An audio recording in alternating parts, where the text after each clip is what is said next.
প্রিয় শিক্ষার্থীবৃন্দ, অনলাইন আজকের ক্লাসে সবাইকে স্বাগত। আমি পলিরানী ঘোষ, সহকারী শিক্ষক, সত্যনাথ তফসিল মেমোরিয়াল উচ্চ বিদ্যালয়। তোমরা সবাই কেমন আছো? আশা করি পরম করুণাময় ঈশ্বরের কৃপায় সবাই ভালো আছো। আজ আমি তোমাদের সাথে উপস্থিত হয়েছি দশম এবং নবম শ্রেণীর বাংলাদেশের ইতিহাস ও বিশ্ব সভ্যতা বিষয়টি নিয়ে। তোমাদের আজকের অধ্যায় অষ্টম, বাংলায় ইংরেজ শাসনের সূচনা পর্ব। আলোচনার বিষয় ইউরোপীয় আগমন, পর্তুগিজ, ইংরেজ। প্রিয় শিক্ষার্থীবৃন্দ, আজ অষ্টম অধ্যায়ের বাংলায় ইংরেজ শাসনের সূচনা পর্বে আলোচনা করব আমরা ইউরোপীয় আগমন, পর্তুগিজ এবং ইংরেজ নিয়ে, যে কিভাবে বাংলা ইংরেজ শাসনের সূচনা পর্ব হয়েছিল সেই ধাপে ধাপে আমরা জানব। তাহলে তোমাদের বইয়ের 92 পৃষ্ঠার পরে 93 পৃষ্ঠা বের করবে। অষ্টম অধ্যায় আমরা প্রথমে সূচনা পর্ব, প্রথমে ভূমিকাটা একটু জেনে নিই, বইটা বের করবে এবং আমার সাথে সাথে তোমরা বইটা ফলো করবে। প্রাচীনকাল থেকে ভারত উপমহাদেশ, বিশেষ করে বাংলা অঞ্চল ছিল ধন সম্পদে পূর্ণ রূপকথার মতো একটি দেশ। সত্যি তো, আমাদের দেশটা সত্যি রূপকথার মতো। এই অঞ্চলের স্বয়ং সম্পূর্ণ গ্রামে মানুষের জীবনযাপনের জন্য যা কিছু প্রয়োজন সবই তখন পাওয়া যেত।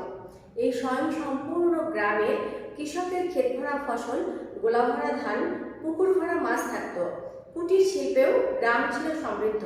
তাঁতিদের হাতে বোনা কাপড় ইউরোপের কাপড়ের চেয়েও উন্নত মানের ছিল। এর মধ্যে জগৎ বিখ্যাত ছিল মসলিন কাপড়। তাছাড়া উপমহাদেশের অন্যান্য অঞ্চলও নানা ধরনের বাণিজ্যিক পণ্য, মশলার জন্য বিখ্যাত ছিল।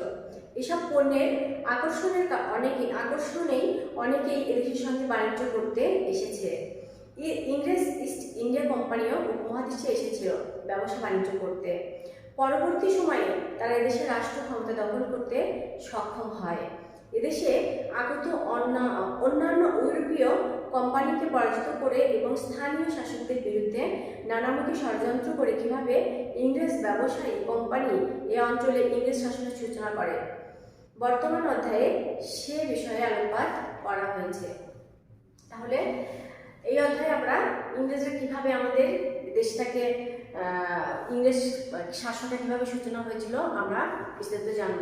ইতিহাস পড়লে আসলে অনেক কিছু জানা যায়, যেগুলো আমরা জানি না, আমাদের জানা উচিত। ইতিহাস জানলে আমরা অনেক কিছু, ইতিহাস পড়লে আমরা অনেক কিছু জানতে পারি। প্রথমে আসি ইউরোপীয় আগমন। এখানে ইউরোপীয় আগমন নিয়ে একটু পড়ি।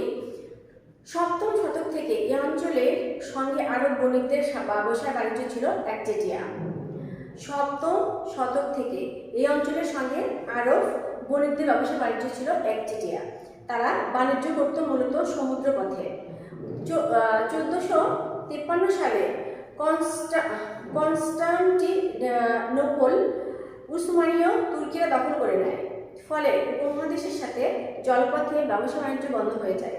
সুতরাং প্রাচ্যের সাথে পাশ্চাত্যের ব্যবসায় বাণিজ্যের জন্য বিভিন্ন জলপথ আবিষ্কারের প্রয়োজন হয়ে পড়ে। মূলত এ কারণেই প্রয়োজনীয় শক্তিগুলো সমুদ্রপথে উপমহাদেশে আসার অভিযান শুরু করে। পর্তুগিজদের মধ্যে যে দুঃসাহসী নাবিক প্রথম সমুদ্রপথে এদেশে আসেন তার নাম ভাস্কো দা গামা। তিনি 1498 সালের 27 মে ভারতের পশ্চিম উপকূলের কালিকট বন্দরে এসে উপস্থিত হন। উপমহাদেশে তার এই আগমন ব্যবসা বাণিজ্য এবং যোগাযোগ ক্ষেত্রে এক নতুন যুগের সূচনা করে। পর্তুগিজরা ব্যবসা বাণিজ্যের উদ্দেশ্যে এদেশে আসে, কিন্তু ক্রমে তারা বাণিজ্য বিস্তারের দিকে ঝুঁকে পড়ে। স্বল্প সময়ের মধ্যে এই ইউরোপীয় বণিকরা উপমহাদেশের পশ্চিম উপকূলের কালিকট, চৌল, বোম্বাই, সালসেটি বেসিন, কোচিন, গোয়া, দমন, দিউ প্রভৃতি বন্দরে কুটির স্থাপন করতে সক্ষম হয়। 1538 সালে তারা চট্টগ্রাম ও সাতগাঁওয়ের বাণিজ্য ঘাঁটি নির্মাণের অনুমতি লাভ করে। 1579 সালে হুগলি নামক স্থানে তারা উপনিবেশ গড়ে তোলে। এরপর তারা উড়িষ্যা এবং বাংলার কিছু অঞ্চলে বসতি সম্প্রসারণ করতে সক্ষম হয়। বাংলা সহ উপমহাদেশের বিভিন্ন অঞ্চলে বাণিজ্য কুঠি নির্মাণের ব্যাপারে অগ্রণী ভূমিকা থাকলেও পর্তুগিজ বিভিন্ন অপকর্ম ও দস্যুতার কারণে বাংলার সুবাদার শায়েস্তা খান তাদের চট্টগ্রাম ও সন্দ্বীপের ঘাঁটি দখল করে বাংলা থেকে বিতরণ করেন। তাছাড়া পর্তুগিজরা দেশে আগত অন্যান্য ইউরোপীয় শক্তির সঙ্গেও প্রতিদ্বন্দ্বিতায় পরাজিত হয়, ফলে এরা এই দেশ ত্যাগ করতে বাধ্য হয়। অলন্দাজ ও ডাচ, এটা ইংরেজ পড়ব আমরা। সমুদ্রপথে ইউরোপীয় বণিকদের সাফল্য, প্রাচ্যের ধন সম্পদের প্রাচুর্য ইংরেজ বণিকদেরকেও এই অঞ্চলে ব্যবসা বাণিজ্য উৎসাহিত করে। এই উদ্দেশ্যে ইংল্যান্ডের একদল বণিক ইস্ট ইন্ডিয়া কোম্পানি নামে একটি বণিক সংঘ গড়ে তোলে। বণিক সংঘটি 1600 সালে রানী এলিজাবেথ কাছ থেকে 15 বছর মেয়াদী প্রাচ্যের চেটিয়া বাণিজ্য করার সনদপত্র লাভ করে। এই সনদপত্র নিয়ে কোম্পানির প্রতিনিধি বাণিজ্যিক সুবিধা লাভের আশায় আকবরের দরবারে হাজির হন। এরপর ক্যাপ্টেন হকিন্স 1608 সালে রাজা প্রথম জেমসের সুপারিশপত্র নিয়ে বাণিজ্য সম্প্রসারণের লক্ষ্যে সম্রাট জাহাঙ্গীরের সঙ্গে সাক্ষাৎ করেন। তার অনুমতি নিয়ে 1612 সালে সুরাটে বাণিজ্য কুঠি স্থাপিত হয়। পরবর্তীকালে 1615 সালে প্রথম জেমসের দূত হয়ে জাহাঙ্গীরের দরবারে আসেন স্যার টমাস রো। সম্রাটের কাছ থেকে তিনি ইংরেজদের জন্য বাণিজ্যিক সুবিধা আদায় করে নেন। 1619 সালে তিনি ভারতবর্ষ ত্যাগ করেন। ইতিমধ্যে কোম্পানি সুরাট, আগ্রা, আহমেদাবাদ প্রভৃতি স্থানে বাণিজ্য কুঠি স্থাপন করে তাদের ভিত্তি মজবুত করে। কোম্পানি দ্বিতীয় বাণিজ্য কুঠি স্থাপন করে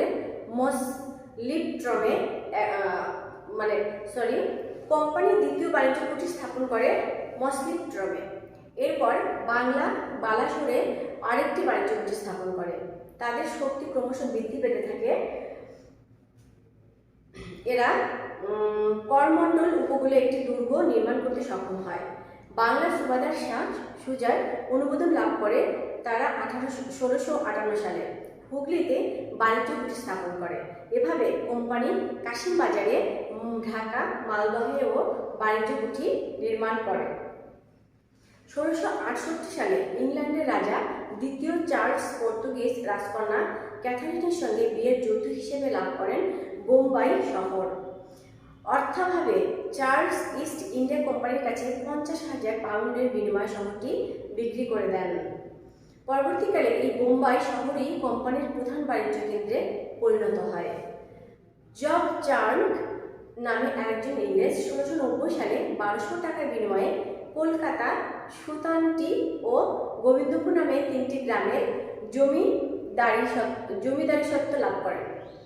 ভাগীরথী নদীর তীরে এই 3টি গ্রামকে কেন্দ্র করে পরবর্তীকালে কলকাতা নগরীর জন্ম হয়।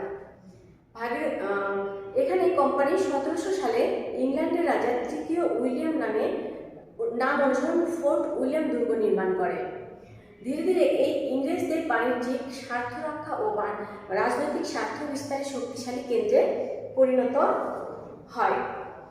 ইংরেজ কোম্পানির ক্ষমতা আরও বৃদ্ধি পায় যখন দিল্লির সম্রাট ফারুক শিয়ার তাদের বাংলা, বোম্বাই ও মাদ্রাজে বিনা শুল্কে বাণিজ্যের অধিকার প্রদান করেন। একই সঙ্গে নিজস্ব মুদ্রা প্রচলনের অধিকারও কোম্পানি লাভ করে। সম্রাটের এই ফরমানকে ইংরেজ ঐতিহাসিক অরমে ইস্ট ইন্ডিয়া কোম্পানির মহাসনদ বা ম্যাগনা কার্টা বলে উল্লেখ করেন। এই অধিকার লাভ করে ইংরেজ ইস্ট ইন্ডিয়া কোম্পানি অপ্রতিরোধ গতিতে অগ্রসর হতে থাকে। প্রিয় শিক্ষার্থীবৃন্দ, এই যে ইউরোপীয় আগমন, পর্তুগিজ, ইংরেজ, এটা পড়লে আসলে পড়তে ইচ্ছা করে, মানে জানার আগ্রহটা আরো বেড়ে যায়, মনে হয় আরো পড়ি, আরো জানি কিভাবে কিভাবে কোথায় কি হয়েছে। দেখো এই অধ্যায়টা অনেক বড়, আমরা ছোট ছোট করে ভাগ করে নিয়েছি। আজকের ক্লাসে এটুকুই শিখাবো, এটুকুই পড়াবো। এর মধ্যে ছোট ছোট বহু নির্বাচনী অনেক প্রশ্ন আছে, কত সালে সালের যেগুলো আছে, প্রশ্নগুলো আছে, কত সালে কি হয়েছে, এই সালগুলো তোমরা মুখস্থ করবে এবং এই পয়েন্ট ধরে ধরে এই তিনটাই তোমরা মুখস্থ করে ফেলবে। যদি তোমার মুখস্থ থাকে তাহলে যেখানেই হোক না কারণ বহু নির্বাচনী আসুক তোমরা সেটা অনায়াসে করতে পারবে। তাহলে তোমাদের বাড়ির কাজ হচ্ছে এই তিনটাই, ইউরোপীয় আগমন, পর্তুগিজ, ইংরেজ, এই তিনটাই হচ্ছে মুখস্থ করবে আর অ্যাসাইনমেন্ট আকারে খাতায় লিখবে। প্রিয় শিক্ষার্থীবৃন্দ, আজকে তোমাদের সাথে অনলাইন ক্লাসে এই পর্যন্তই। সবাইকে ধন্যবাদ, ভালো থেকো।